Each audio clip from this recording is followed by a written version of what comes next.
World cup qualifier की coverage जो है वो लगातार दिल क्रिकेट में जारी है और कल इससे पहले हमने आपके सामने बैट्समैन का रखा कि बैट्समैन जब भी इन 6 टेस्ट टीम्स के आउटसाइड अपने कॉन्टिनेंट से जाते हैं तो इनकी परफॉर्मेंस किस तरीके की रही है। वहीं बॉलिंग डिपार्टमेंट की भी हमने बात की है, पेस बॉलर्स का ऑलरेडी सेक्शन हमने कंप्लीट कर दिया और अब बारी है स्पिन डिपार्टमेंट कैसा परफॉर्म करता है। जो भी 6 एशिया टीम्स खेल रही हैं इस बार वर्ल्ड कप क्वालिफायर में, उनकी जो स्पिन डिपार्टमेंट है जब वो अपने कॉन्टिनेंट से बाहर जाते हैं, ओमान, यूएई, नेपाल, एशिया से बाहर जब भी गए हैं, स्कॉटलैंड, नीदरलैंड, यूरोप से बाहर जब भी गए हैं और यूएस से जब अपने अमेरिकन रीजन से बाहर गए तो उनके स्पिन बॉलर्स का परफॉर्मेंस किस तरीके का रहा, ये सब जानना बहुत जरूरी है क्योंकि एक बड़ा इवेंट है जो सभी अपने ये 6 की एशिया टीम जो है अपने रीजन से बाहर खेलने वाले हैं। ये सबसे बड़ा एक फैक्टर जरूर हो जाता है। तो शुरुआत यहाँ पर आपको बता दें, हमने स्पिनर्स पिक किए, वो प्राइम स्पिनर जो टीम के पास है, जो अमूमन ज्यादातर ओवर्स वही स्पिन डिपार्टमेंट वही कराते हैं, उन्हीं को पिक किया। और जिन टीम्स के ऑलराउंडर ही 10-10 ओवर कर करीब डालते हो क्योंकि वही उनके सबसे बड़े स्पिनर्स हो,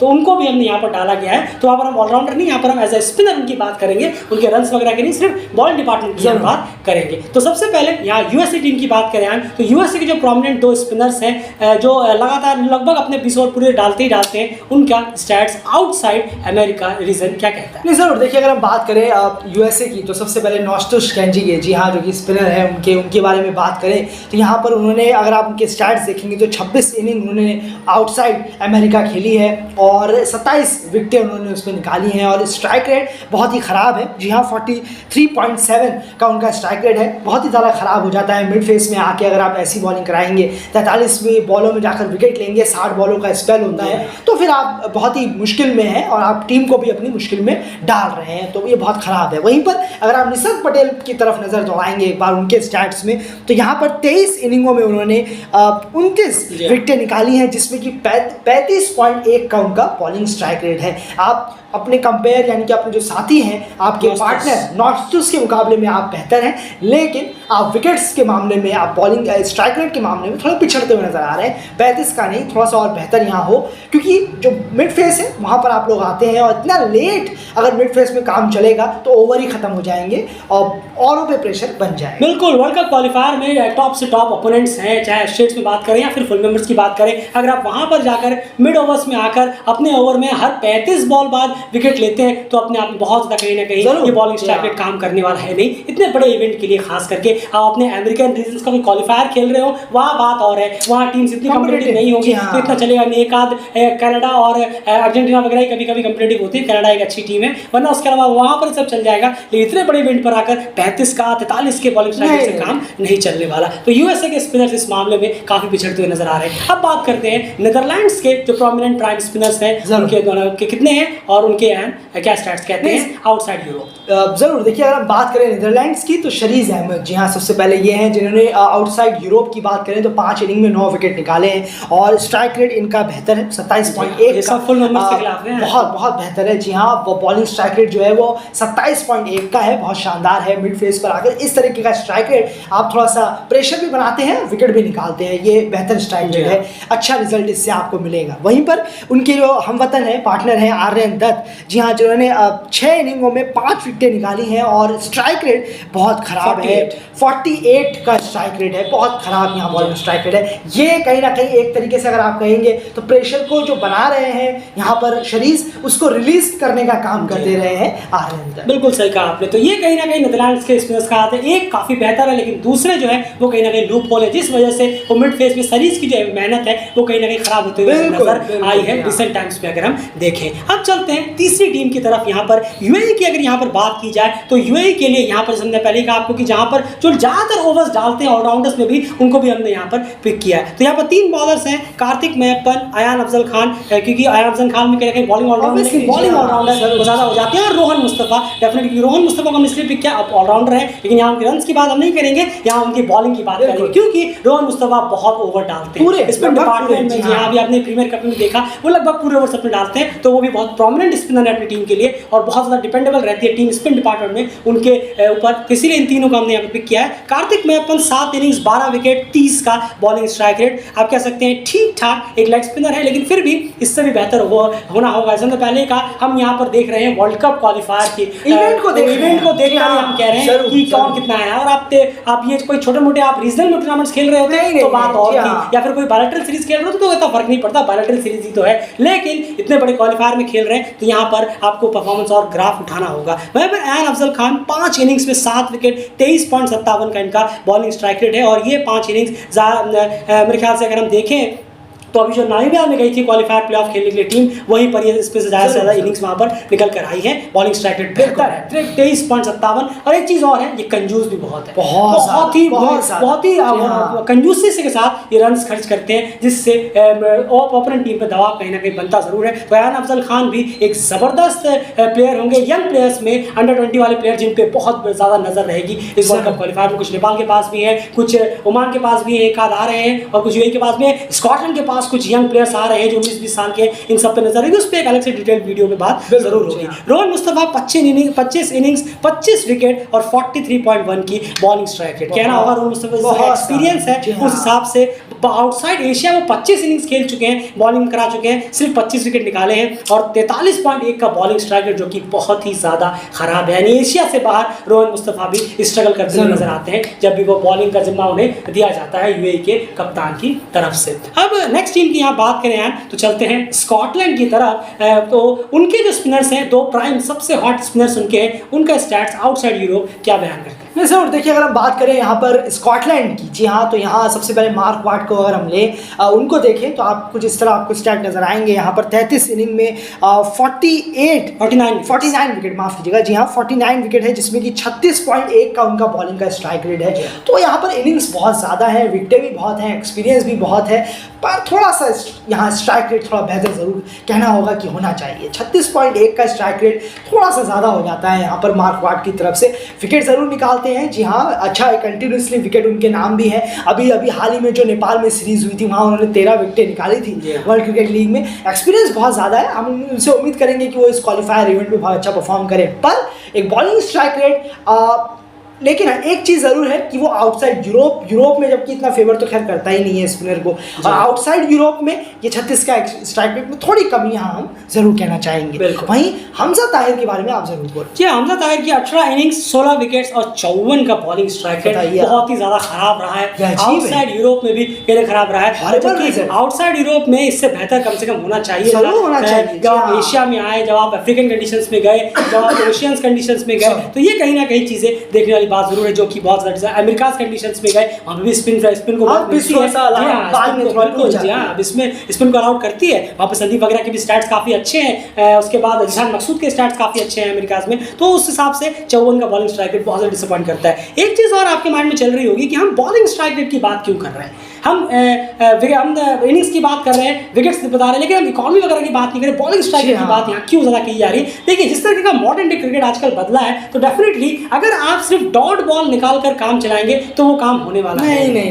50 ओवर क्रिकेट में आजकल क्रिकेट इस तरह बदला है, उस तरह इतना ज़्यादा वक्त है कि अगर शुरू के 30 ओवरों में एक टीम का ये स्कोर है 100 रन और 2 विकेट, मान के चलिए शुरू के 30 ओवर में 100 रन, तो आपको लगेगा वाह यार क्या कंट्रोल किया है बॉलिंग अटैक ने। यकीन मानिए वही टीम 280-90 पे भी फिनिश कर सकती है। और हमने रिसेंटली ऐसे कई क्रिकेट वर्ल्ड कप लीग 2 के मैचेस देखे भी हैं, नेपाल ने भी किए हैं। माइकल लीस वाला मैच आपको याद होगा, जहां पर माइकल लीस ने सेंचुरी मारी थी नेपाल में जाकर, वो मैच भी ऐसे था। माइकल वैन लिंजन ने नेपाल में सेंचुरी मारी थी, वो मैच भी ऐसे ही था। शुरू में लग रहा था 25, तो यार ये तो बहुत ही कम स्कोर बनेगा। 20-20, 25-25 ओवर में 80-85 रन थे और टीम ने फिनिश की 270-280। नामीबिया के क्वालिफायर प्लेऑफ में भी हमने 300-350 तक स्कोर पहुंचते हुए देखे हैं। तो इसीलिए बॉलिंग स्ट्राइक रेट का जितना कम होगा, यानी आप जल्द से जल्द जितना विकेट सामने वाले गिरा देंगे उतना बेहतर होगा। अगर टीम के विकेट बचे हुए रह गए तो आपका इकोनॉमी धरी के धरी रह जाएगी। आज का क्रिकेट जिस तरह से बदला है, वो लास्ट के 20 ओवरों में रियल गेम शुरू होता है। 50 ओवर की अगर हम बात करें, शुरू के 10 ओवर के बाद लास्ट के 15 ओवर में गियर बदलकर टीम आराम से 100, 150, 200 रन से कलेक्ट कर सकती है। इसीलिए इकोनॉमी से ज़्यादा यहाँ बॉलिंग स्ट्राइक रेट मैटर करेगा और यही चीज़ हम भी यहाँ पर उठा रहे हैं। खैर, उसके बाद अब चलते हैं नेपाल टीम की तरफ। रिसेंटली काफ़ी बेहतरीन परफॉर्मेंस उनकी रही है, लेकिन अब बारी है अवे टूर की। अवे में कहानी बिल्कुल बदल जाती है, खेलने का तरीका, परफॉर्मेंस करने का तरीका, अप्रोच, सब कुछ आपको चेंज करना होता है, उस हिसाब से खुद को ढालना होता है। तो यहाँ पर जब भी आउटसाइड एशिया, इनके जो प्रोमिनेंट स्पिनर है, हम यहाँ दो स्पिनर को पिक कर रहे हैं क्योंकि ये दोनों लगभग आजकल के अब की बात करें, जब से रोहित पुड़ाल आए हैं तो ये दोनों लगभग अपने 50 ओवर कोटे के डालते ही है, संदीप और ललित राजवंशी, क्योंकि दीपेंद्र को ओवर अब कम मिलते हैं। दीपेंद्र 10-10 ओवर डाले, ये संदीप के कैप्टनसी में होता था, पहले होता था, लेकिन अब ये चीज़ नहीं है। बेहतर है, चलिए कम से कम प्योर स्पिनर आपने टीम में लिया है तो उनको बॉलिंग भी मिलनी चाहिए। तो दो प्योर स्पिनर संदीप और ललित राजवंशी जब भी आउटसाइड एशिया गए तो उनके स्टैट्स कुछ इस प्रकार है। संदीप 10 इनिंग 23 विकेट 25 का बॉलिंग स्ट्राइक रेट, बहुत ही बेहतरीन, और यही उम्मीद थी उनसे। मैं आपसे जरूर पूछूंगा इस बारे में। ललित राजवंशी 3 इनिंग 6 विकेट और 22 का बॉलिंग स्ट्राइक रेट। ये ललित राजवंशी की 3 इनिंग है, ये शायद नामीबिया में आई थी, जब क्रिकेट वर्ल्ड कप लीग 2 का जो राउंड खेलने के लिए टीम गई थी, ये उस वक्त की बात है। और संदीप की 10 इनिंग्स 23 विकेट 25 का बॉलिंग का स्ट्राइक रेट। एंड संदीप के बारे में पूछना चाहूँगा, ललित की चलिए बहुत इनिंग्स कम है, संदीप के आप इस स्टैट्स को कैसे देख रहे हैं? जरूर देखिए, बहुत इसको कोई दोहराई नहीं है, टैलेंटेड तो वो है ही, बहुत ज़्यादा एक्स्ट्राऑर्डिनरी स्किल भी है उनके पास। एक चौका खाते हैं तो दूसरी तीसरी बॉल में अपनी गलती को सुधारते हैं, बहुत जल्दी काम करते हैं अपने ऊपर, कभी थोड़ा सा अपना हाथ चेंज करते हैं, थोड़ा सा अपने आप को थोड़ा 10 ओवर के ही जो 10 ओवर का कोटा होता है बॉलिंग का, उसमें काफ़ी ज़्यादा अगर थोड़ा सा स्ट्रगल कर रहे हैं तो थोड़ा सा ट्राई करने का कोशिश करते हैं, अदरवाइज काफ़ी ज़्यादा सिंपल रिलैक्स गुगली या लेग ब्रेक या फिर थोड़ा सा और कोई वेरिएशन डालने की कोशिश कर, फ्लिपर, ये सब डालने की कोशिश करते हैं। तो काफ़ी ज़्यादा पर, और हर पिच पर ऐसा नहीं है कि खाली जब पिच मदद दे रही हो तभी आप संदीप से उम्मीद करेंगे, वो ऐसे बॉलर नहीं है। वो हर पिच पर हर बैट्समैन के खिलाफ चलने के काबिल है, उनके अंदर बहुत बेहतरीन काबिलियत है और one of the best spinner तो वो हैं ही। और अगर कहेंगे आप वर्ल्ड क्रिकेट में जितने भी फुल मेंबर्स को इंक्लूड कर देंगे आप आराम से, आप बहुत हाईली रेटेड स्पिनर है संदीप की अगर हम बात करें। बिल्कुल उसमें दौरान नहीं है। और एक तो सबसे बड़ी बात है कि लेग स्पिनर है वो, तो लेग स्पिनर ज्यादातर पिच के ऊपर मोहताज नहीं रहते कि पिच हमें हेल्प करेगी तभी हम कुछ कर पाएंगे। लेग स्पिनर सामूमन नहीं है, लेग स्पिनर जो है पिच हेल्प करे ना करे, उनके पास इस तरह की वेरिएशन और डिलीवरीज होती हैं। और हाँ, अच्छे लेग स्पिनर भी होने चाहिए, ये नहीं कि कोई भी अगर बॉलिंग डाल रहा है, ऐसे बहुत लेग स्पिनर जो कहते क्या जो खुद को कह रहे थे कि हाँ लेग ब्रेक बॉलर है, लेग स्पिनर है, लेकिन वो कहीं भी टिक नहीं पाए वर्ल्ड क्रिकेट में, चाहे फुल मेंबर में हो या फिर एससीए पे हो, हम पास्ट की बात कर रहे हैं। तो संदीप का आप देखिए 10 इनिंग में 23 विकेट 25 का बॉलिंग स्ट्राइक रेट, काफी ज्यादा मददगार साबित होते हैं संदीप मिड ओवर्स में, और ये बहुत बड़ा फैक्टर रहेगा संदीप की बहुत साबित करते हैं नेपाल के लिए, खास करके वर्ल्ड कप क्वालिफायर में। उसके बाद यहाँ पर एक लास्ट टीम और बचती है ओमान टीम की। अगर यहाँ पर बात कर ली जाए तो ओमान के जो बॉलर्स हमने यहाँ पर पिक किए हैं, डेफिनेटली जय उदादरा जो आजकल रिसेंटली उनके काफी मैचेस खेल रहे हैं, खबर अली को वो रिप्लेस करते हुए नजर आ रहे हैं। खबर अली खेलेंगे या नहीं ये अभी पता नहीं, क्योंकि जय उदादरा को काफी मैचेस मिल रहे हैं, तो खबर अली को हमने यहाँ पर एक्सक्लूड किया है। उनके बारे में आगे बात जरूर करेंगे अगर वो स्क्वाड में हो जाते हैं, जब स्क्वाड आएगी तो यहाँ पर 3 स्पिनर जो हमने पिक किए हैं, जिसान मकसूद, अयान खान और जय उदादरा, क्योंकि जिसान भी अपने लगभग पूरे ओवर कोटा के डालते हैं, इसीलिए उनको यहाँ पर डालना जरूरी था। यहाँ उनकी बैटिंग की नहीं, यहाँ उनकी बॉलिंग की बात हो रही है। एंड जरूर बताइए। नहीं जरूर देखिए, अगर हम बात करें जिशान मकसूद की तो यहाँ पर उन्होंने 11 इनिंगों में 21 विकेटें निकाली हैं और 27.7 का बॉलिंग का स्ट्राइक रेट है, बहुत शानदार है, बहुत बेहतर है और होना भी चाहिए, क्योंकि वही सबसे पहले आते हैं स्पिनर में लीड करते हुए, और बहुत शानदार है, क्वालिटी है, क्या बॉलिंग कराते हैं वो ऑलराउंडर्स की, और बॉलिंग की लिस्ट में भी, माफ कीजिएगा, बॉलिंग की लिस्ट में भी आईसीसी की रैंकिंग में वो आते हैं। और एक चीज और नहीं भूलनी चाहिए, जब भी बॉलिंग कराने आते हैं एक माइंड में प्रेशर लेकर आते हैं कप्तानी का, जो अभी तक बॉलर हमने गिराया उनके अंदर ये प्रेशर नहीं होता, कभी नहीं, हम कैप्टन है, ये कैप्टनसी के साथ 10 ओवर डालकर ऐसा स्ट्राइक, सोचिए आप, तो वो आउटसाइड एशिया, जबकि ये अगर ये कोई और होते प्रेशर में बह जाते तो 40 का स्ट्राइक रेट पार कर जाता, तो ये बहुत अपने आप में काबिल तारीफ है जिशान मकसूद के लिए। वहीं जय उडेद्रा जिन्होंने 3 इनिंग्स में 5 विकेटें निकाली हैं, 2 इनिंग्स में, और 24 का उनका बॉलिंग स्ट्राइक रेट है। अगर इसे मेंटेन कर पाते हैं तो बहुत बेहतर है, बहुत अच्छा होगा, लेकिन हमें देखना होगा कि अभी 2 इनिंग्स ही, लेकिन हो भी सकता है क्योंकि इन्हें खेला नहीं गया है, इन्हें ज़्यादा एक्सप्लो अभी सामने वाली टीम ने देखा नहीं है, तो फिर शायद ये एक बेनिफिट ऑफ डाउट आप इन्हें दे सकते हैं कि अच्छा कर सकते हैं ये। और वहीं पर तीसरा नाम है अयान खान, जिनके बारे में बात करें तो क्या करें, 6 इनिंग में 3 विकेटें निकाली हैं और 78 का बॉलिंग स्ट्राइक रेट है, क्योंकि ओमान इन्हें काफ़ी ज़्यादा बॉलिंग देता है, 7 ओवर 8 ओवर 10 ओवर भी ये कराते हैं, बहुत बॉलिंग देता है। और ऐसा रिजल्ट आउटसाइड एशिया बिल्कुल नहीं चाहेगा ओमान की 78 बॉलें लगे, यानी कि पूरा का पूरा एक इनिंग खत्म हो जाए, अगले मैच तो में भी इन्हें जाएगा। विकेट ना मिले। बिल्कुल, तो कहीं ना कहीं और ये अयान खान के स्टैट्स वगैरह कहीं ना कहीं बताते हैं कि क्यों ओमान जो है वो पेसर्स पे ज़्यादा रिलायबल रहता है बहुत और ज़्यादा तीन रहता है, पेसर्स जी एक साथ हाँ, को खिलाते हैं एक ही मैच में। खैर ये हाल यहाँ पर है, ये स्पिनर्स का हाल है जब भी आउटसाइड एशिया, यूरोप या फिर अमेरिका अपने अपने रेस्पेक्टिव कॉन्टिनेंट से वो निकलते हैं। तो यहाँ पर एक चीज़ गौर करने वाली बात है, कुछ एंड पेसर्स के मुकाबले हमने स्पिनर्स का परफॉर्मेंस काफ़ी बेहतर देखा। जो मैं बॉलिंग स्ट्राइक रेट की बात की थी पेसर्स की, वहाँ पर हमने देखा 35 का, 40 का, 45 का। चलिए वो पावर प्ले में बॉलिंग कराने आते हैं, उनके लिए एक डिसएडवांटेज, लेकिन पावर प्ले में नई बॉल भी होती है, कुछ मूवमेंट भी होता है, वो भी तो प्रॉफिट मिलता है। लेकिन उस लिहाज से स्पिनर्स, ये जो 6 टीम्स हैं इनमें पेसर्स के मुकाबले सभी टीमों के स्पिनर्स ने ज़्यादा बेहतर काम किया अपने कॉन्टिनेंट से बाहर जाकर। इसके पीछे आपको क्या सबसे बड़ी वजह लगती है, उसी के साथ वीडियो कंक्लूड करते हैं। नहीं ज़रूर, देखिए यहाँ पर कहना होगा कि शायद स्पिनर्स जो है वो काफ़ी ज़्यादा बेटर है पेसर्स के मुकाबले। यहाँ ऑब्वियसली दाद देना होगा उनके खुद के क्वालिटी को, जो पेसर स्पिनर आए हैं as compare to pacer. Pacer के पास जो एक स्कॉटलैंड ही है जिनके पेसर्स स्पिनर्स से ज़्यादा बेहतर करते हैं आउटसाइड यूरोप। जरूर जरूर, जी हाँ, जो कि हमने देखा था, जो नहीं देखा है वो जरूर देखिएगा। बिल्कुल जाके देखिए, जी हाँ। क्या रिकॉर्ड है, क्या स्टैट्स हैं और स्पिनर के जो हमने आपके सामने रखे।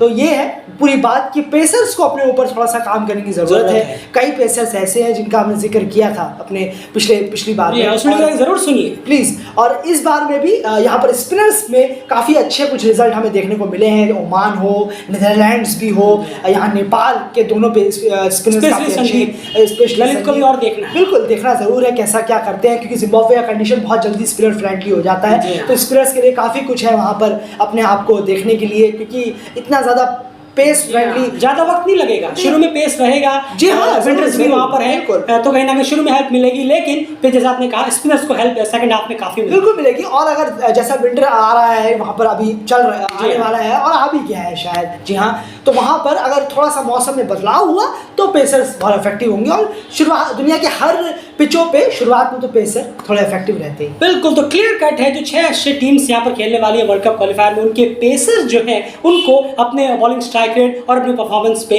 बेहतर काम करना होगा। वर्ल्ड कप क्वालिफायर में तो कुछ बेहतर करना है तो स्पिनर्स के साथ स्पिनर्स ने काफ़ी बेहतर किया है। लेकिन स्कॉटलैंड के जो स्पिनर्स हैं वो आउटसाइड यूरोप इतने इफेक्टिव रहे नहीं, लेकिन उम्मीद करेंगे कि जिम्बाब्वे की कंडीशंस में वो कहीं ना कहीं खुद को ढाल कर कुछ ना कुछ वहाँ से भी निकाल सके। लेकिन एक्सपीरियंस उनके पास जरूर है, तो ज़्यादा वक्त ना लगाएं अडॉप्ट करने में। मार्क वाट, हमजा ताहिर, खास करके मार्क वाट से बहुत ही ज़्यादा उम्मीद रहेगी। और फिर उसके बाद माइकल लीस वगैरह भी हैं जो क्योंकि वो क्या वो ऑलराउंडर भी है, बैटिंग भी काफ़ी करते हैं, काफ़ी रन भी उनके हो गए, इसलिए हमने उन्हें यहाँ पर इंक्लूड नहीं किया है। वो एक तरह से प्रॉपर ऑलराउंडर कैटेगरी में आ जाते हैं, 1000 से ज़्यादा तो उनके बैटिंग ऑलराउंडर, जी हाँ बैटिंग ऑलराउंडर, इसलिए उन्हें हमने पिक नहीं किया। चलिए ये सारे डिस्कशंस यहाँ पर कंप्लीट हुई है, बहुत इंटरेस्टिंग डिस्कशंस ऑलरेडी हमने अपलोड की हुई है, जाकर वो सब एक बार जरूर सुनिए, तब आप जाकर ये सारी चीज़ों को और बेहतर तरीके से समझ पाएंगे। क्रिकेट लगातार बने रहिए, बाय।